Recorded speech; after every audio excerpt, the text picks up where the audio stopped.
नमस्कार सभी को एआर टेक्नोलॉजी के यूट्यूब चैनल में आपका स्वागत है।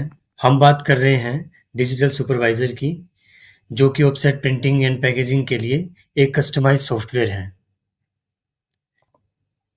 आज हम बात करने जा रहे हैं कि हम इस सॉफ्टवेयर में वेंडर कैसे ऐड करें, जिनसे हम अपना रॉ मटेरियल परचेज करते हैं। तो वेंडर ऐड करने के लिए आपने मास्टर में जाना है। मास्टर में जाके आप वेंडर में जाएंगे, वेंडर पे क्लिक करेंगे। क्लिक करने के बाद आपको इस तरह का एक विंडो ओपन होगा। वहाँ पर आपको राइट हैंड साइड में दो ऑप्शन दिखेंगे, ऐड वेंडर का और इंपोर्ट वेंडर का। अगर आप सॉफ्टवेयर फर्स्ट टाइम परचेज करते हैं तो फर्स्ट टाइम जब हम डाटा एंटर करते हैं तो हमारे पास बहुत सा डेटा होता है एक साथ एंटर करने के लिए। उसी तरह आपके पास नंबर ऑफ वेंडर्स होंगे ऐड करने के लिए, तो आप उनकी एक्सेल शीट बनाएंगे। उस एक्सेल शीट को आप इसमें डायरेक्ट इंपोर्ट कर देंगे। उसे इंपोर्ट करने के लिए आप इंपोर्ट वेंडर में जाएंगे। चूज फाइल में क्लिक करके आप अपने एक्सेल फाइल को सिलेक्ट कर सकते हैं और उसे इंपोर्ट कर सकते हैं। उस फाइल एक्सेल फाइल में क्या क्या फील्ड होनी चाहिए, आपका डाटा कैसे आना चाहिए, तो यहाँ पर एक डाउनलोड सैंपल का ऑप्शन बना हुआ है। तो यहाँ से आप उस फाइल को, एक्सेल फाइल को डाउनलोड कर सकते हैं और उसमें अपनी डिटेल जो है वो फिल करके इसमें एक अपने वेंडर्स को इंपोर्ट कर सकते हैं।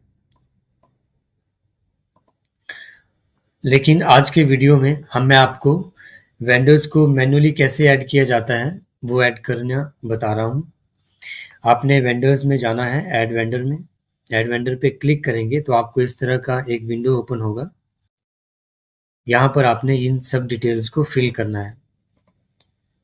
मैं ये डिटेल्स फिल करता हूँ। जैसे यहाँ पर जो भी ऑप्शंस आपको दिए गए हैं इन सभी को आपने फिल करना है। चलिए एक डेमो मैं आपको फिल करके देता हूँ। आपने नेम में क्लिक करके आपने जैसे नाम भर दिया। ईमेल एड्रेस आपका बिल्कुल सही होना चाहिए, क्योंकि जब भी हम वेंडर को कोई परचेज ऑर्डर लगाएंगे तो वो डायरेक्ट इस सॉफ्टवेयर से मेल जाता है। तो उस मेल को डायरेक्ट जाने के लिए आपका ईमेल आईडी बिल्कुल सही होना चाहिए। ये डेमो है इसलिए मैं इसमें कुछ भी ऐड करके आपको बता रहा हूँ, बट आपने बिल्कुल सही ऐड करना है।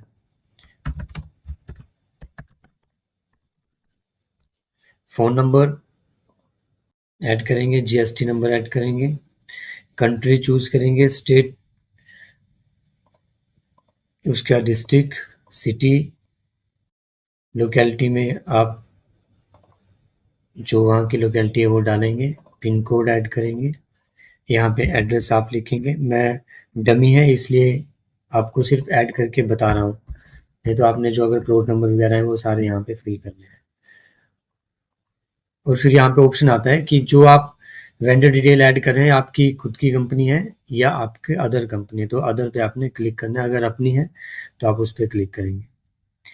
अगर आपके पास वेंडर का लोगो है तो लोगो लगाएंगे, क्योंकि जब आप इसका लिए परचेज ऑर्डर बनाएंगे जब आप इस वेंडर के लिए, तो वहाँ पे पीडीएफ में ये परचेज हो, उस परचेज ऑर्डर के पीडीएफ में वो लोगो लग के आएगा, अगर आप यहाँ पे लोगो लगाते हैं तो।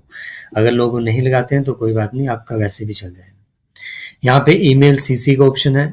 आपने इस वेंडर को जो परचेज ऑर्डर डालना है उस परचेज ऑर्डर को आप किस किस और मेल आईडी को सीसी रखना चाहते हैं, तो वो सभी मेल जो है यहाँ पे कोमा सेपरेट करके ऐड होंगी। जैसे कि यहाँ पे एग्जांपल में दिया गया है कि test@example.com कोमा स्पेस फिर अगला ईमेल, कोमा स्पेस फिर अगला ईमेल। इस तरह से आप नंबर ऑफ ईमेल्स यहाँ पे ऐड कर सकते हैं। तो जब हम आप इसको परचेज ऑर्डर सेंड करेंगे इस सॉफ्टवेयर से, तो जो भी मेल्स आपके सीसी में होंगी तो उन्हें भी उसकी कॉपी साथ में चली जाएगी। तो आपने इसको क्रिएट पेज सेव करना है। इस तरह से आपकी वेंडर डिटेल ऐड होगी।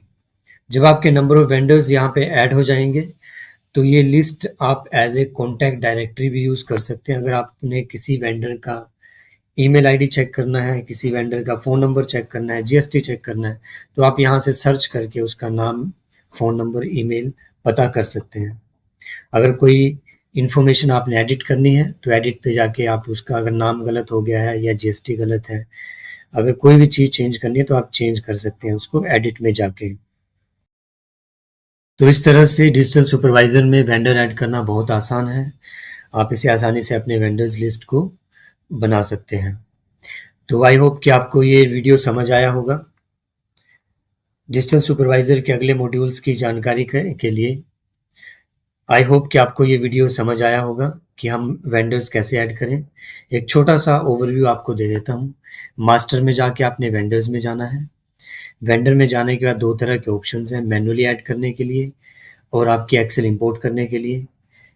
मैनुअली ऐड करने के लिए ऐड वेंडर पे जाएंगे और ऐड वेंडर पे जाने के बाद ये सारी डिटेल्स जो है वो फिल करेंगे और इसको क्रिएट करेंगे, तो आपका वेंडर जो है वो सेव हो जाएगा। इंपोर्ट करने के लिए आप इंपोर्ट पे जाएंगे, एक्सेल फाइल का आप सैंपल डाउनलोड करेंगे, उस सैंपल में आप अपने वेंडर्स की डिटेल डालेंगे और उस एक्सेल फाइल को चूज फाइल करके यहाँ से इंपोर्ट कर देंगे। तो इस तरह से आपके वेंडर्स जो है यहाँ पे ऐड हो जाते हैं। तो डिजिटल सुपरवाइजर की और जानकारी के लिए कि इसमें और मॉड्यूल्स किस तरह से काम करते हैं और ये आपकी प्रोडक्शन को किस तरह से बढ़ा सकता है, तो आप हमारे चैनल को सब्सक्राइब जरूर कर दें ताकि आप और वीडियोस को भी देख सकें। धन्यवाद।